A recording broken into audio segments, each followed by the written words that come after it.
Hello दोस्तों, जैसा कि आपने टाइटल्स और थंबनेल को देखा, आज मैं आपको 2011 में पूछे गए पॉलिटिकल साइंस के सभी ऑब्जेक्टिव क्वेश्चंस का रिवीजन कराने वाला हूं। एंड फ्रेंड्स, इस वीडियो के सभी क्वेश्चंस आपके लिए काफी ज्यादा इंपॉर्टेंट रहने वाले हैं, तो वीडियो को पूरा जरूर देखिएगा। शुरू करते हैं अपने पहले क्वेश्चन से। फर्स्ट क्वेश्चन है, संयुक्त राष्ट्र संघ के प्रथम एशियाई महासचिव कौन थे? आपके पास 4 विकल्प दिए गए हैं, इसी में से एक सही आंसर होगा। सही आंसर है आपका ऑप्शन बी, यू थान। संयुक्त राष्ट्र संघ के प्रथम एशियाई महासचिव यू थान थे। और फ्रेंड्स, आप ये भी याद रखोगे, संयुक्त राष्ट्र संघ के महासचिव ये तीसरे महासचिव थे यू थान। काफी ज्यादा इंपॉर्टेंट रहेगा ये सभी टर्म्स आपके एग्जामिनेशन के लिए। यू थान को 30 नवंबर 1961 को नियुक्त किया गया था और 31 दिसंबर 1971 को इनका सेवानिवृत्ति हो चुका था। तो आप लोग याद रखोगे, काफी ज्यादा इंपॉर्टेंट है। और महासचिव जो होता है संयुक्त राष्ट्र संघ का, वो सबसे प्रमुख अधिकारी होता है और इनकी नियुक्ति सुरक्षा परिषद की संस्तुति पर महासभा द्वारा 5 वर्ष के लिए की जाती है। काफी ज्यादा इंपॉर्टेंट है ये सभी टर्म्स आपके एग्जामिनेशन के लिए, तो याद रखेंगे सभी लोग। वीडियो को शेयर कर दीजिए अगर अभी तक आप लोगों ने वीडियो को शेयर नहीं किया तो, और चैनल पे नए होंगे तो चैनल को सब्सक्राइब जरूर कीजिएगा। सेकंड क्वेश्चन है हमारा, संयुक्त राज्य अमेरिका के वर्तमान राष्ट्रपति कौन है? देखिए, ये क्वेश्चन जो है 2011 में पूछा गया था, तो उस टाइम जो थे वो होता, तो इसका ऑप्शन आपको दिया गया है ऑप्शन डी, इनमें से कोई नहीं। क्योंकि अभी संयुक्त राष्ट्र अमेरिका के वर्तमान राष्ट्रपति कौन है? फटाफट से कमेंट में आ जाना चाहिए आंसर। बिल्कुल, जो बाइडन है। जो बाइडन को अभी अमेरिका का वर्तमान राष्ट्रपति चुना गया है, डोनाल्ड ट्रंप को हरा दिए हैं। नेक्स्ट हमारा थर्ड क्वेश्चन, एमएस स्वामीनाथन का संबंध था। एमएस स्वामीनाथन का संबंध था, काफी आप लोगों को मैं समय दे रहा हूं ताकि आप लोग मतलब अच्छे से क्वेश्चन को पढ़ सकें। तो थर्ड का सही आंसर आपका हो जाएगा ऑप्शन डी, याद रखिएगा, हरित क्रांति से। और एमएस स्वामीनाथन को तो भारत का हरित क्रांति का जनक भी कहा जाता है। एंड ये क्वेश्चन आपके एग्जामिनेशन में रिपीट किया गया 3-4 बार। अभी मैं 2009 से लेकर 2020 तक का क्वेश्चन बैंक कराऊंगा। इसमें आपको मैंने 2009-2010 का करा दिया है ऑलरेडी, और आज 2011 का हम लोग सेट कर रहे हैं। दोस्तों, 2011 करते करते हम लोगों ने इस क्वेश्चन को 3 बार देख लिया, यानी रिपीटेड क्वेश्चन है, तो काफी ज्यादा आपके लिए इंपॉर्टेंट रह सकते हैं। नेक्स्ट क्वेश्चन है हमारा क्वेश्चन 4, सिक्किम भारत का सहवर्ती राज्य कब बना? सहवर्ती राज्य मतलब सिक्किम को भारत का सहवर्ती राज्य कब बनाया गया? तो इसका सही आंसर आपका हो जाएगा 10 अप्रैल 1975 को सिक्किम को भारत का सहवर्ती राज्य बनाया गया था। 1975, यानी ऑप्शन बी वाले बिल्कुल सही है। कमेंट करते चलिए, मैं सभी का कमेंट का देख रहा हूँ, फटाफट से कमेंट करते चलो साथियों। 5 क्वेश्चन है हमारा, योजना आयोग के पदेन अध्यक्ष कौन है? मैंने आपको प्रीवियस वीडियोज में योजना आयोग के बारे में बहुत अच्छी खासी जानकारी दे रखी है कि योजना आयोग का नाम बदलकर 2014 में नीति आयोग कर दिया गया। तो योजना आयोग के पदेन अध्यक्ष कौन है? तो प्रधानमंत्री जो होते हैं योजना आयोग के अध्यक्ष होते हैं, तो आप लोग याद रखिएगा। और योजना आयोग से हर साल आपके एग्जामिनेशन में कुछ ना कुछ क्वेश्चन पूछा जाता है। कभी पूछा जाएगा कि योजना आयोग कब लागू किया गया, कभी पूछा जाएगा कि योजना आयोग के पदेन अध्यक्ष कौन होते हैं, योजना आयोग कैसी नीति है। बहुत सारे क्वेश्चन आपके एग्जामिनेशन में इससे उठते हैं, तो आप लोग याद रखोगे, ये सभी टर्म्स आपके लिए इंपॉर्टेंट रहने वाले हैं। नेक्स्ट है क्वेश्चन 6 हमारा। देखिए, क्वेश्चन 6 को काफी ज्यादा इंपॉर्टेंट है। निम्नलिखित में से कौन सा देश सार्क का सदस्य है?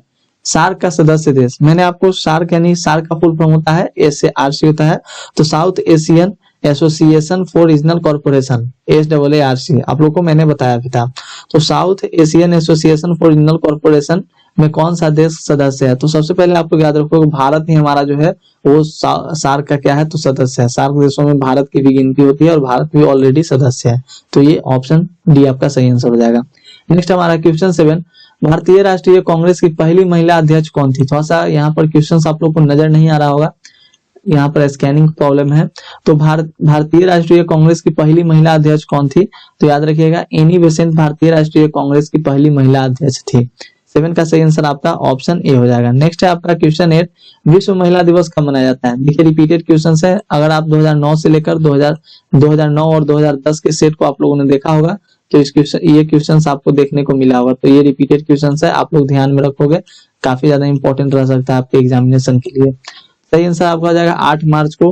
विश्व महिला दिवस 8 मार्च को मनाया जाता है। महिलाओं की एकीकरण को मतलब एक तरह से दर्शाया जाता है कि हाँ, महिला में भी एकता है, ये सब उनके अधिकार के लिए दिवस मनाया जाता है।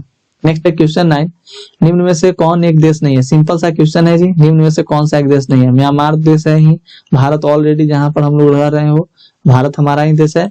और हांगकांग की बात आती है, तो हांगकांग एक चीन का क्या है? तो मेट्रोपॉलिटन एरिया है। तो हांगकांग ये जो है शहर नहीं है, चीन भी ऑलरेडी एक शहर है जिसकी राजधानी बीजिंग होती है। भारत की राजधानी आप लोग को पता ही है नई दिल्ली। तो हांगकांग क्या है आपका, हांगकांग एक मेट्रोपॉलिटन एरिया है, तो इसलिए आपका मेट्रोपॉलिटन एरिया का मतलब समझते हो सभी लोग, आपके एग्जामिनेशन में पूछा जाता है ये टर्म्स। तो हांगकांग इसका सही आंसर हो जाएगा 9 का, ध्यान रखिएगा। नेक्स्ट है हमारा क्वेश्चन 10, निम्नलिखित में से कौन एक सोवियत संघ के विखंडन का परिणाम नहीं है। तो सोवियत संघ के विखंडन का परिणाम कॉन्सिक्वेंसेस के बारे में यहाँ पर बात की जा रही है।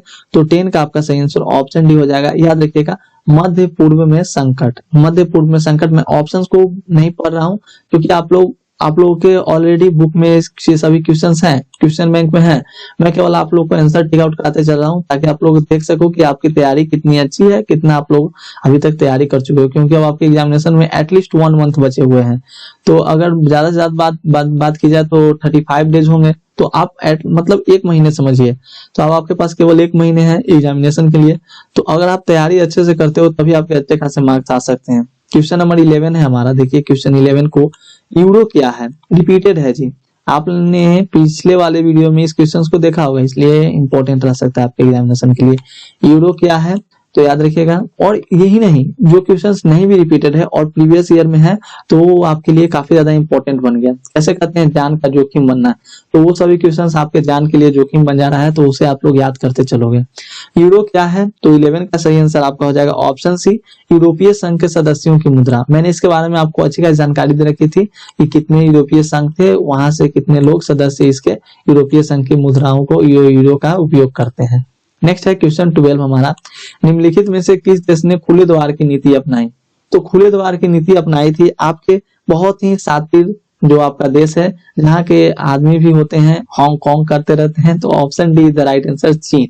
चीन आप लोग याद रखना। निम्नलिखित में से किस देश ने खुले द्वार की नीति अपनाई थी, तो चीन ने खुले द्वार की नीति अपनाई थी। खुले द्वार की नीति क्या होती है ये भी मैंने आपको चैप्टर 1 में ही बताया था मेरा, अगर आपने वीडियो नहीं देखा तो देख लीजिएगा। खुले द्वार की नीति के बारे में ऑलरेडी वहां पे डिस्कस कर रखा है। नेक्स्ट हमारा क्वेश्चन 13, भारत तथा पाकिस्तान के बीच 1972 में कौन सी समझौता पर हस्ताक्षर हुआ। बिल्कुल सही बात है, भारत तथा पाकिस्तान के बीच 1972 में शिमला समझौता पर हस्ताक्षर हुआ था, और ये हुआ था 3 जुलाई 1972 को। तो आप लोग याद रखोगे शिमला समझौता, इसका सही आंसर ऑप्शन ए होने वाला है। थोड़ा सा क्वेश्चन की क्वालिटी थोड़ी खराब है, तो आप लोग इसी तरह से समझने की कोशिश कीजिएगा, क्योंकि ये प्रीवियस ईयर क्वेश्चन है, रिपीटेड मतलब टाइपेड क्वेश्चन नहीं है। और एक रिक्वेस्ट मेरी आपसे रहती है कि अगर हो सके तो वीडियो को जरा थोड़ा सा मतलब शेयर भी कर दिया ताकि और भी बच्चे जुड़ सके। क्वेश्चन 14 है हमारा, निम्नलिखित में से कौन सा एक मानवाधिकार संगठन है।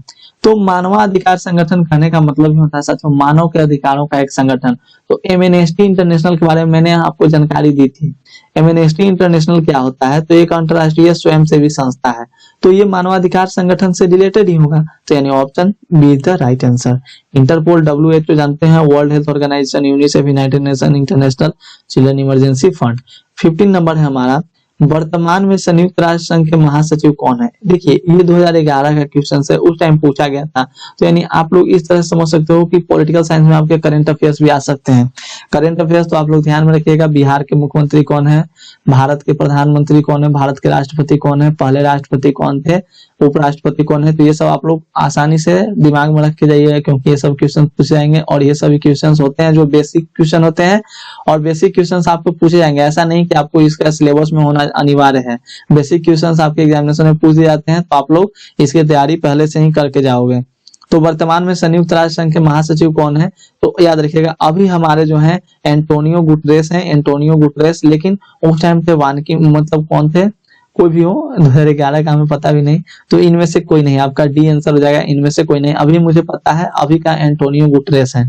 नेक्स्ट है हमारा, विश्व श्रम संगठन का मुख्यालय अवस्थित है। विश्व श्रम संगठन यानी कि जिनेवा में जो स्थित है, जिनेवा के स्विट्जरलैंड में, लेबर वाला, तो याद रखिएगा लेबर वाला, जिनेवा स्विट्जरलैंड। नेक्स्ट है हमारा क्वेश्चन 17, भारत एवं बांग्लादेश के बीच फरक्का समझौता पर हस्ताक्षर कब हुआ। फरक्का समझौता एक बहुत ही मतलब अच्छी मतलब जल समझौता था, पता ही है आप लोगों को, जो कि जिससे हमारे बिहार को क्या है तो हानि ही हानि थी। तो भारत एवं बांग्लादेश के बीच फरक्का समझौता पर हस्ताक्षर कब हुआ, तो 17 का सही आंसर 1996 में ही हस्ताक्षर हुआ था साथियों। Option C is the right answer. 1996 रट लेना आप सभी लोग, रट लीजिएगा सभी लोग, याद रखिएगा। ये सभी क्वेश्चन जो है काफी ज्यादा इंपॉर्टेंट रहने वाले हैं, ऐसा नहीं कि ऐसे ही मैं करा रहा हूँ। नेक्स्ट है हमारा क्वेश्चन 18, 1992 में किस शहर में पृथ्वी सम्मेलन हुआ था? 1992 में जो पृथ्वी सम्मेलन हुआ था वो कहाँ पे हुआ था? तो याद रखिएगा रियो डी जेनरियो, यानी यहाँ पे था, कहाँ था? ब्राजील के रियो डी जेनरो में। बहुत ही हाईलाइटेड है, क्लास 9 के इकोनॉमिक्स में भी आपको देखने को मिला होगा, क्लास 9 के ज्योग्राफी में भी, और क्लास 12 के भी ज्योग्राफी में आपको देखने को मिलेगा, क्लास 12 के यहाँ पर पॉलिटिकल साइंस में भी आपको ये क्वेश्चन देखने को मिल रहा है। 19 हमारा, किस आंदोलन ने आंध्र क्षेत्र के लिए स्वायत्त प्रदेश की मांग की थी? स्वायत्त मतलब स्व मतलब जानते हो ना, अपना, तो याद रखिएगा तेलंगाना आंदोलन इसका सही आंसर हो जाएगा। ये सब आपको याद रखने हैं क्योंकि ये सभी क्वेश्चंस इंपॉर्टेंट रहते हैं आपके एग्जामिनेशन के लिए। नेक्स्ट हमारा क्वेश्चन 20, केवल 2 ही ऑप्शन देखने को मिले थे। क्वेश्चन 20 हमारा, राज्य पुनर्गठन आयोग के विषय में कौन सा कथन असत्य है? तो इसकी स्थापना 1953 में की गई थी। बिल्कुल, राज्य पुनर्गठन आयोग की स्थापना 1953 में ही की गई थी, ये भी आप लोग याद रखोगे। इसके रिपोर्ट के आधार पर 1996 में राज्य पुनर्गठन अधिनियम पारित किया गया। नहीं, बिल्कुल गलत। राज्य पुनर्गठन अधिनियम पारित तो किया गया था, लेकिन कब किया गया था? तो ये आप लोग याद रखिएगा 1955 में। 1900 राज्य पुनर्गठन जो लागू किया गया था आपका, सॉरी, 1956 में किया गया था, यानी 1966 यहाँ पर नहीं होगा, 1956 में राज्य पुनर्गठन का अधिनियम पारित किया गया था। तो यानी ऑप्शन बी ही तो आपका सही आंसर है, लेकिन सी पर भी नजर दौड़ा लेते हैं क्योंकि आपके एग्जामिनेशन के लिए इंपॉर्टेंट टर्म्स है। इसने भाषाई राज्यों का निर्माण के लिए सिफारिश की थी, बिल्कुल की थी। राज्य पुनर्गठन आयोग में सभी कथन असत्य हैं, सभी कथन असत्य नहीं है, बिल्कुल हमें तो 2 कथन यहाँ पे सत्य देखने को मिल गए हैं, यानी कि इसका सही आंसर आपका ऑप्शन बी हो जाएगा, यानी ऑप्शन ख। नेक्स्ट है 21 नंबर, योजना आयोग की स्थापना कब हुई? योजना आयोग के, देखिए योजना आयोग से क्वेश्चन पूछता है तो आप लोग याद रखिएगा, क्योंकि प्रीवियस ईयर करने से हम लोग को पता चल रहा है कि कहाँ से क्वेश्चन पूछे जाते हैं। तो 21 का सही आंसर आपका ऑप्शन ए हो जाएगा। 1950 में योजना आयोग का क्या हुआ था? तो गठन हुआ था। डेट भी याद रखिएगा 15 मार्च 1950 को। और नीति आयोग की स्थापना 2014 में हुआ। नीति आयोग योजना आयोग का नाम बदल कर रख दिया गया। 22 है हमारा, भारत एवं चीन के बीच पंचशील समझौता पर हस्ताक्षर किस वर्ष हुआ था? पंचशील समझौता, मैंने इसके बारे में आपको बताया था। तो 22 का सही आंसर ऑप्शन डी हो जाएगा। 1954 में 1954 में भारत एवं चीन के बीच पंचशील समझौता पर हस्ताक्षर हुआ था। नेक्स्ट है 23, 1955 में किस शहर में एफ्रो एशियाई सम्मेलन हुआ था? एफ्रो एशियाई सम्मेलन जो हुआ था साथियों, मतलब इसी सम्मेलन के जरिए गुटनिरपेक्षता आंदोलन का जन्म हुआ था। ये भी आपको याद रखना है, गुटनिरपेक्षता आंदोलन का जन्म यही एफ्रो एशियाई सम्मेलन के तहत ही हुआ था। तो 1955 में किस शहर में पूछा है? शहर का नाम। तो 23 का सही आंसर आपका बार्डुंग हो जाएगा। बार्डुंग, क्योंकि ऑप्शन भी याद रखिएगा ये इंडोनेशिया में है और 1955 में एफ्रो सम्मेलन यहीं पे हुआ था, बार्डुंग में, इंडोनेशिया। नेक्स्ट है, गरीबी हटाओ का नारा किसने दिया? रिपीटेड क्वेश्चन है, इस क्वेश्चन को पूछा गया था, आप लोग देख चुके होंगे। गरीबी हटाओ नहीं, गरीबों को हटाओ, यानी कि 24 का सही आंसर इंदिरा गांधी। ये इलेक्शन के टाइम इन्होंने नारा दिया था जब इलेक्शन लड़ रही थी तब। नेक्स्ट हमारा 25 नंबर, बहुजन समाज पार्टी के संस्थापक कौन है? अभी तो बहुजन समाज पार्टी का कार्यभार संभाल रही है मायावती, लेकिन इसकी स्थापना आपके कांसी राम ने किया था। तो ये आप लोग याद रखोगे काफी ज्यादा, ये भी इंपॉर्टेंट रहेगा आपके लिए। नेक्स्ट है, पार्टी वाले क्वेश्चंस इंपॉर्टेंट रहेंगे आपके। 26 हमारा, किस संविधान संशोधन के द्वारा पंचायतों में महिलाओं को आरक्षण प्रदान किया गया है? तो महिलाओं का आरक्षण 73वां संशोधन जब किया गया था, 73वां, तो उसी टाइम महिलाओं के लिए आरक्षण प्रदान किया गया था। नेक्स्ट है हमारा क्वेश्चन 27, 11 सितंबर 2001 को निम्नलिखित में से कौन सी घटना घटी? ये भी कोई पूछने वाली बात है। 11 सितंबर 2001 को वर्ल्ड ट्रेड सेंटर पर आतंकवादी हमला हुआ था, यानी विश्व व्यापार केंद्र पर आतंकवादी हमला। Option C is the right answer, ग is the right answer. Next है दोस्तों 28, निम्नलिखित में से कौन एक गुट निरपेक्ष आंदोलन के जनक नहीं थे? गुट निरपेक्ष आंदोलन के बारे में काफी ज्यादा ये भी टर्म्स आपके लिए इंपॉर्टेंट रह सकता है, क्योंकि मैंने अधिकतर क्वेश्चन इस टॉपिक से देखा ही है। इस टॉपिक से गुट निरपेक्षता का सब्जेक्टिव में मैंने क्वेश्चन देखा है, ऑब्जेक्टिव में भी क्वेश्चंस को देखा है, तो इसको आप लोग हाईलाइट कर लेना, याद भी कर लेना। दो निम्नलिखित में से कौन एक गुट निरपेक्ष आंदोलन के जनक नहीं थे? सुकुर्नो ये भी थे, ये मार्शल टीटो, बिल्कुल, पंडित नेहरू भी। तो Arafat is the right answer, Arafat is the right answer, ये गुट निरपेक्ष आंदोलन के जनक नहीं थे। नेक्स्ट है हमारा, अनुसूचित जाति संघ की स्थापना किसने की थी? अनुसूचित जाति संघ, तो हमारे संविधान का उनको फीका भी कहा जाता है, तो उन्होंने ही अनुसूचित जाति संघ की स्थापना की थी, यानी B R Ambedkar, doctor Bhimrao Ambedkar, Baba Saheb Bhimrao Ambedkar.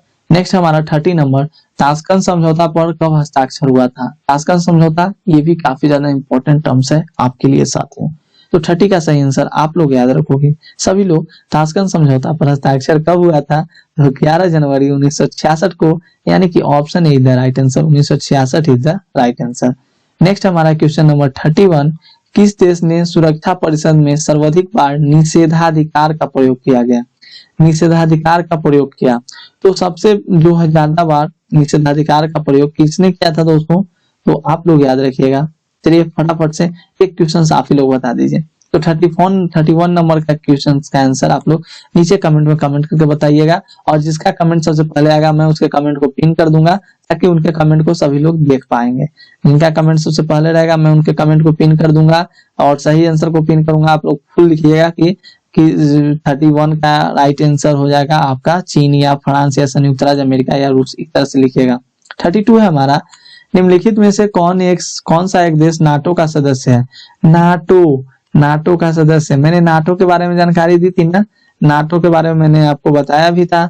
तो इसका सही आंसर आपका ब्रिटेन हो जाएगा। निम्न में कौन सा एक देश नाटो का सदस्य है? ब्रिटेन जो है दोस्तों वो नाटो का सदस्य है। बाकी ये सभी जो देश हैं, चीन हो गया आपका, भारत, रूस, ये सब है जो नाटो का सदस्य नहीं है। 33 हमारा, 2010 के बिहार विधानसभा चुनाव में किस राजनीतिक दल ने प्रथम स्थान प्राप्त किया? पता ही है सभी को। 33 का सही आंसर जनता दल यूनाइटेड। नीतीश कुमार की सरकार लगातार बनते आ रही है। लालू यादव की जब हार हुई उसके बाद से अभी तक की जो सरकार बनी है नीतीश कुमार की बनती आ रही है, जनता दल की क्या हुई थी? तो प्रथम स्थान प्राप्त किया था। इस बार प्रथम स्थान कौन प्राप्त किया है? तो इस बार प्रथम स्थान बीजेपी ने प्राप्त किया है, सब आप लोग याद रखोगे। नेक्स्ट है 34, मैकमोहन रेखा क्या है? तो मैकमोहन रेखा भारत एवं चीन के बीच की सीमा रेखा को मैकमोहन रेखा का नाम दिया गया है, ये भी आप लोग याद रखेंगे। ऑप्शन सी इसका सही आंसर हो जाएगा। नेक्स्ट है 35 नंबर, इस वीडियो में आपको 40 क्वेश्चन देखने को मिलेंगे। 40 क्वेश्चन मैंने मन से नहीं ना सेट किए हैं। 40 क्वेश्चन क्यों?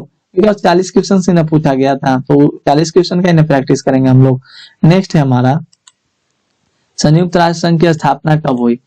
ये कितने बार, बहुत बार रिपीटेड क्वेश्चन है, तो इसका आंसर मैं नहीं भी बताऊं तो चलेगा। 24 अक्टूबर 1945 को सैन फ्रांसिस्को, सभी को अब पता ही है, कैलिफोर्निया। हमें बोलने से पहले आप लोग बोल दीजिएगा। तो इसका सही आंसर आपका 1945 हो जाएगा, 24 अक्टूबर 1945 को। किसने द्विराष्ट्र सिद्धांत का प्रतिपादन किया? तो जिन्ना साहब जी थे। जिन्ना साहब ने अपने द्विराष्ट्र सिद्धांत को कायम रखा, प्रतिपादित कर दिया। नेक्स्ट हमारा 37 नंबर, भारत के प्रथम प्रधानमंत्री कौन थे? भारत के प्रथम प्रधानमंत्री, तो 37 का सही आंसर आपका ऑप्शन डी हो जाएगा, इनमें से कोई नहीं। प्रथम प्रधानमंत्री जवाहरलाल नेहरू, याद रखोगे सभी लोग। 38 है हमारा, 1975 में राष्ट्रव्यापी सत्याग्रह का नेतृत्व किसने किया था? राष्ट्रव्यापी सत्याग्रह हो गया, तो इसका नेतृत्व भाई जयप्रकाश नारायण ही करेंगे। जय करेंगे तब ना विजय होगा, तो जयप्रकाश नारायण ने 1975 के राष्ट्रव्यापी सत्याग्रह का नेतृत्व किया था। नेक्स्ट है हमारा 39 नंबर, 1989 में किसने राष्ट्रीय मोर्चा सरकार का नेतृत्व किया? किसने राष्ट्रीय मोर्चा सरकार का नेतृत्व किया? तो राष्ट्रीय मोर्चा सरकार का नेतृत्व करने वाले हमारे थे बीपी सिंह, याद रखिएगा सभी लोग। नेक्स्ट है 40 नंबर, उल्फा एक आतंकवादी संगठन है। बिल्कुल आतंकवादी संगठन है, इसमें कोई शक की बात नहीं है। ये जो पूर्वोत्तर राज्य है ना, जैसे असम हो गया, तो असम में एक सक्रिय क्या है, तो प्रमुख आतंकवादी और उग्रवादी भी कह सकते हैं, उग्रवादी संगठन है आपका। तो इसका आंसर आप लोग याद रखिएगा। तो पूर्वोत्तर राज्य असम ये सब का क्या है, तो ये एक उल्फा का आतंकवादी संगठन है, यानी भारत का हो जाएगा। इसमें देश का नाम दिया ना, मैंने आपको इसके बारे में बताया किस राज्य में है, तो असम ये सब हो गया ना, वहां पे ये उल्फा यानी United liberation front of Asom, United liberation front of Asom, इसका फुल फॉर्म होता है ULF है। तो ये सब काफी ज्यादा इंपॉर्टेंट क्वेश्चन है आपके एग्जामिनेशन के लिए। प्रीवियस ईयर क्वेश्चन ऐसे भी आपको पता ही चलता होगा कि कितना ज्यादा इंपॉर्टेंट रहता है हमारे एग्जामिनेशन के लिए। दोस्तों उम्मीद करता हूँ कि आपको वीडियो समझ में आए। अगर वीडियो समझ में आए तो प्लीज लाइक कीजिएगा, और चैनल पे नए होंगे तो चैनल को सब्सक्राइब कर लीजिएगा, और वीडियो को शेयर करना ना भूलिएगा। मिलते हैं हम लोग अगले वीडियो में, तब तक के लिए धन्यवाद। Take care all of you.